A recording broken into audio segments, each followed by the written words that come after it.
Titanic को देखने गए टाइटैनिक सबमरीन का मलबा मिल चुका है और इसमें सवार इन 5 लोगों में से किसी का भी बचना नामुमकिन है। समंदर की गहराई ने न जाने कितने जहाज और सबमरीन को निगल लिया है। इन्हीं में से एक ऐसी सबमरीन की दुर्घटना है जिसमें 61 लोगों में से 60 लोगों की जान चली गई, लेकिन एक शख्स बच गया और 18 महीनों बाद दुनिया के सामने जिंदा वापस लौटा। क्या है पूरी कहानी, आइए जानते हैं। 26 नवंबर 1941 HMS पर्सियस नाम का यह सबमरीन समंदर के अंदर गोते लगाता है। 10 दिनों तक ये बिल्कुल सही सलामत थी, लेकिन 10 दिन के बाद यह सबमरीन हादसे का शिकार हो गई, जिसमें सवार 61 लोगों में से 60 लोगों की जान चली गई। साल 1929 में बने इस सबमरीन को ब्रिटिशर्स ने इजिप्ट के अलेक्जेंड्रिया को सौंपा था, जिसका काम था माल्टा से अलेक्जेंड्रिया तक जरूरी चीजें पहुंचाना। मगर 6 दिसंबर 1941 रात के 10 बजे के करीब ये इटालवी माइन से टकराई और सबमरीन में धमाका हुआ। ये धमाका इतना भयानक था कि सबमरीन समंदर की गहराई में डूबती चली गई और इसके अंदर तेजी से पानी भरने लगा।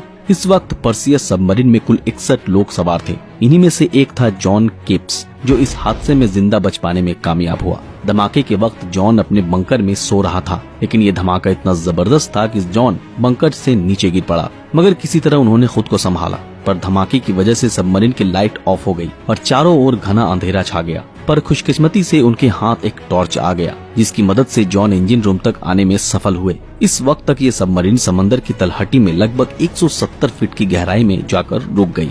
तब केप्स ने सोचा कि उनके पास अभी भी मौका है सबमरीन से बचकर बाहर निकलने का। तब उन्होंने टॉर्च लाइट की मदद से देखा कि सबमरीन से ऑक्सीजन तेजी से बाहर निकल रही है और अंदर बहुत तेजी से पानी भरता जा रहा है। लेकिन उन्होंने हिम्मत नहीं हारी और 24 लोगों की लाशों से गुजरते हुए बाहर निकलने की कोशिश करने लगे। इस वक्त वो इंजन रूम में थे, पर उन्हें इससे भी आगे जाना था खुद को बचाने के लिए। पर इससे आगे का दरवाजा अगर वो खोलते तो पानी इतनी तेजी से अंदर आता जिससे उनकी मौत हो जाती। तभी